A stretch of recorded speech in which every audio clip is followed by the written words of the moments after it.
اب میں آپ کو ذرا اس جو انسانوں میں سے انسان دشمنی کا جن کا سب سے بڑا رول ہے، میں ان کی 2000 سالہ تاریخ کا آپ کے سامنے نقشہ رکھنا چاہتا ہوں۔ ان 1400 سال کا تو میں نے صرف 4 آپ کو پوائنٹس بتائے۔ موسیٰ سے عیسیٰ تک 1400 برس علیہ الصلوۃ والسلام، 2 مرتبہ عروج، 2 مرتبہ زوال، اشیریوں کے ہاتھوں پٹوائی، بابلیوں کے ہاتھوں پٹانا، گریکس کے ہاتھوں مرمت، رومنز کے ہاتھوں مرمت۔ یہ جو 2000 سال ہیں، کیونکہ اب تو ظاہر بات ہے 21ویں صدی شروع ہو گئی، 20 صدیاں حضرت مسیح کو پوری ہو گئی۔ پہلی بات نوٹ کیجئے، حضرت مسیح کی پیدائش ہے سن 1 قبل مسیح۔ یہ نقطہ آپ نے کبھی سنا ہے یا نہیں؟ جب ملینیم کا سلسلہ شروع ہوا تھا پچھلے سال، تو میں نے بیان کر دیا تھا کہ ایک عجیب حساب کے اندر انہوں نے غلطی کی ہوئی ہے۔ حضرت مسیح کی پیدائش ہوئی 25 دسمبر کو، سن انہوں نے شروع کر دیا، جو اس کے بعد جنوری آئی تو پہلا سال شروع ہو گیا۔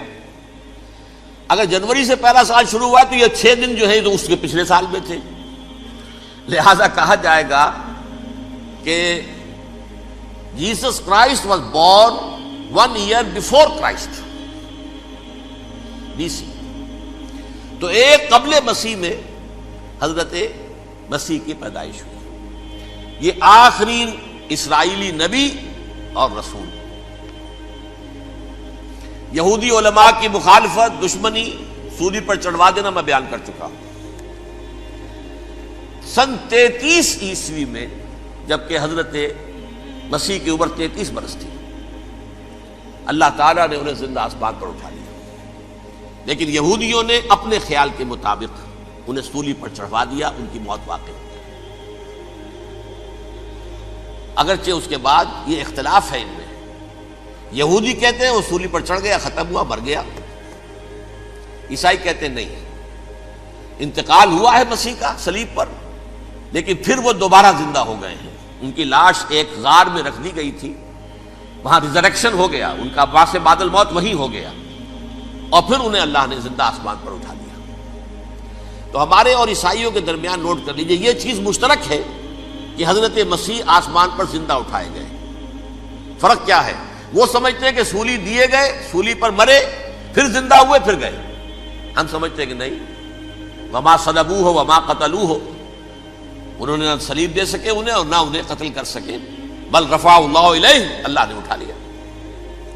پھر ہمارا اور یہ اس کا عیسائیوں کا ایک اور اتفاق ہے، سیکنڈ کمنگ آف جیسس، حضرت مسیح دوبارہ آئیں گے۔ یہ عیسائیوں کا بھی عقیدہ ہے اور ہمارا بھی۔ بہرحال تو جیسا کہ میں نے عرض کیا کہ اس وقت یہ عذاب استیصال، عذاب اکبر کے مستحق ہو چکے تھے، لیکن اللہ نے ان کی مدت دراز کی ہے۔ لیکن ان پر دنیاوی عذاب کا ایک کوڑا جو ہے اللہ تعالیٰ کی طرف سے اسی وقت برسا۔ دنیاوی عذاب دنیا میں رہتے ہوئے ختم نہیں کیا گیا۔ 37 برس بعد حضرت مسیح کے رفع سماوی کے 37 برس بعد سن 70 میں یہودیوں نے بغاوت کی رومیوں کے خلاف۔ رومی ٹائٹس جنرل تھا ایک، اس نے پھر جو حملہ کیا ہے، 1,33,000 یہودی ایک دن میں قتل کیا یروشلم میں، اور ہیکل سلیمانی گرا دیا۔ وہ ہیکل پہلے بھی گرا تھا، پہلے 1400 سال کے دوران میں بھی نبوکڈنیزر نے گرایا تھا، لیکن پھر اس کے 150 سال بعد انہوں نے دوبارہ بنا لیا تھا، اس لیے وہ اسے سیکنڈ ٹیمپل کہتے ہیں۔ پہلا ٹیمپل جو حضرت سلیمان نے بنایا تھا، نبوکڈنیزر نے گرا دیا 587 قبل مسیح میں، پھر دوبارہ انہوں نے 150 سال کے بعد بنا لیا۔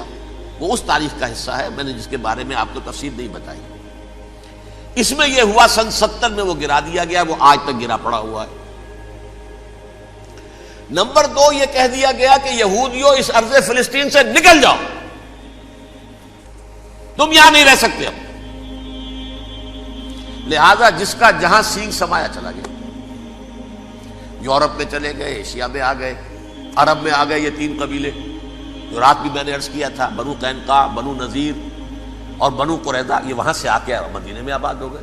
جس کا جہاں سینگ سمایا، افریقہ میں، ہندوستان میں، جہاں چلے گئے، ڈایاسپورا اسے کہتے ہیں، وہ آپ نوٹ کر لیجیے اس لفظ کو، ڈایاسپورا، ہمارا دور انتشار، جبکہ ہمیں ہماری اصل سرزمین تو فلسطین ہے، حضرت ابراہیم کا مسکن، حضرت اسحاق حضرت یعقوب کا مسکن فلسطین، یہ ہے ہماری اصل جاگیر، یہ تو ہماری جدی پشتی جاگیر ہے، لیکن یہاں سے نکال دیے گئے سن 70 عیسوی میں، اور وہاں سے لے کے 1917 تک ان کا ڈایاسپورا جاری رہا۔ یہ دور انتشار ہے۔ اس دور انتشار کے اب چند حصے ہیں جس کو میں چاہتا ہوں کہ آپ علیحدہ علیحدہ سمجھ لیں۔ دور انتشار کا جو پہلا جو ہے تقریباً 300 برس رومی حکمران تھے، وہ یہودیوں کے بھی دشمن تھے اور عیسائیوں کے بھی دشمن تھے، عیسائی اور یہودی ایک دوسرے کے بھی دشمن تھے، لیکن رومی سمجھتے تھے کہ یہ ایک ہی تھیلی کے چٹے بٹے ہیں۔ رومیوں کے نزدیک عیسائی بھی یہودیوں ہی کا ایک فرقہ تھے، کوئی علیحدہ مذہب تو تھا ہی نہیں، لہذا رومی جو ہیں رومنز وہ ان دونوں کو ستاتے تھے، مارتے تھے، اور یہ آپس میں لڑتے تھے، یہودی عیسائیوں کو مارتے تھے، عیسائی یہودیوں کو مارتے تھے۔ یہ ہے 300 برس تک کی تاریخ۔ سن 300 عیسوی میں کیا ہوا؟ ایک معجزہ ہو گیا۔ بہت عظیم ایمپرر کانسٹینٹائن، قسطنطین اعظم، رومن ایمپررز میں سے بہت بڑا ایمپرر، وہ عیسائی ہو گئے۔ اب تو معاملہ بالکل تلپٹ ہو گیا، پوری سلطنت عیسائی ہو گئی۔ اب عیسائیوں کے عیش ہو گئے اور یہودیوں پہ مار پڑنی شروع ہوئی۔ اب عیسائیوں کا آپ خود سوچئے کہ جنہیں وہ خدا بنا بیٹھے ہیں، خدا کا بیٹا قرار دے رہے ہیں، ان کے قاتل کون؟ یہودی بدماش۔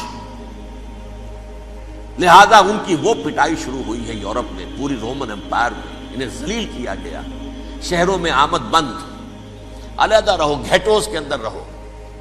یہودی کا نام جو ہے وہ گالی بن گیا، جیسے آج بھی یہودی گالی کہتے ہیں، جیسے خنزیر کا لفظ، آخر وہ بھی اللہ کی مخلوق ہے، لیکن آپ کو معلوم ہے کوئی شخص زبان پر نام نہیں لانا چاہتا خنزیر کا، سور کا، ہے تو مخلوق، وہ بھی ایک حیوان ہے۔ ایسے ہی یہ ہے یہودی گالی، جیوٹ گالی۔ لہذا ایک طرف تو ان دونوں کے درمیان دشمنی، جس کو قرآن کہتا ہے وَأَغْرَيْنَا بَيْنَهُمُ الْعَدَاوَةَ وَالْبَغْضَاءَ، ہم نے ان کے مابین دشمنی جو ہے پیدا کر دی ہے۔ اور جب یہ پوری سلطنت عیسائی ہو گئی تو قافیہ تنگ ہو گیا یہودیوں کا۔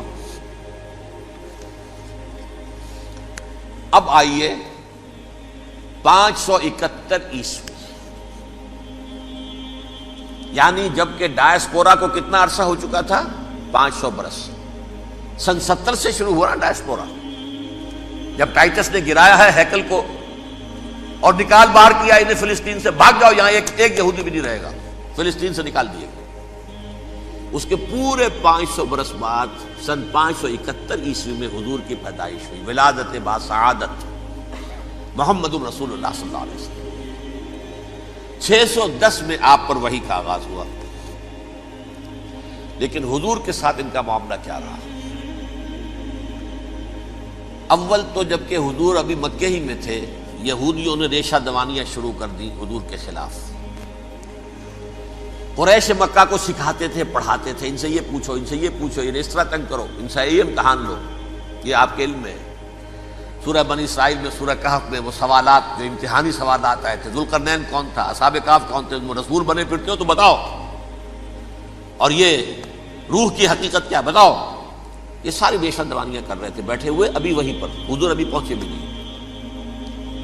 ہجرت فرما کر حضور تشریف لے آئے تو حضور نے، جسے ماسٹر سٹروک کہا جائے گا، یعنی اسٹیٹس مین شپ کا ماسٹر سٹروک، آپ نے مدینے میں آتے یہودیوں کے ساتھ پیکٹ کر دیا، جوائنٹ ڈیفنس پیکٹ آف مدینہ، کہ اگر مکے والے ہم پر حملہ کریں گے تو ہم مل جل کر ایک قوم کی حیثیت سے مقابلہ کریں گے۔ یہ میثاق مدینہ کہلاتا ہے، جس کے بہت غلط معنی پہنائے جا رہے ہیں آج کل۔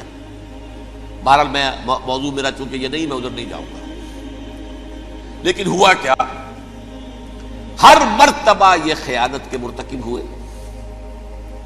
ان نے جو عہد کیے تھے ان سے پھرے، اندر ہی اندر سازش، ریشہ دوانی، حضور کی بدترین دشمنی۔ سورہ نساء کی آیت نمبر 12 میں 14 میں 13 میں فرمایا ہے لا تزال تطلع علی خائنۃ منہم، اے نبی ہمیشہ آپ کے علم میں ان کی طرف سے خیانتیں، بددیانتیاں آتی رہیں گی. اور بار بار وہ مسلسل جنگ کی آگ بھڑکاتے تھے.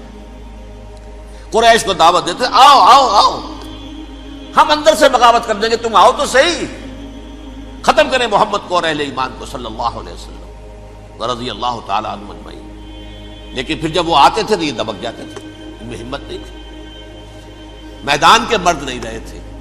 کہ سورہ حشر میں ان کا نقشہ کھینچا گیا ہے. کھلے میدان میں مقابلے کی اس کے اندر صلاحیت ہی نہیں ہے. یہ تو فصیلوں کے پیچھے سے، جیسے عورتیں کہیں دیہات میں لڑائی ہوتی ہے تو مرد جو ہے گلیوں میں لڑتے ہیں، عورتیں اوپر سے پتھر پھینکتی ہیں، بس وہ کام یہ کر سکتے تھے. من ورائے جدر، فصیلوں کے پیچھے سے، جنگ میں میدان میں نہیں آ سکتے. بہرحال قرآن مجید میں ہے یہ سورہ مائدہ کی آیت نمبر 64، کلما اوقدوا نارا للحرب اطفاها اللہ. اکثر و بیشتر مواقع پر تو یہ جب آگ بھڑکاتے تھے جنگ کی، اللہ اسے بجھا دیتا تھا. لیکن بہرحال اس کے باوجود جنگیں ہوئی، غزوہ بدر، غزوہ احد ہوئی کہ نہیں؟ یہ ساری اس اصل شرارت میں، اور اس کے نتیجے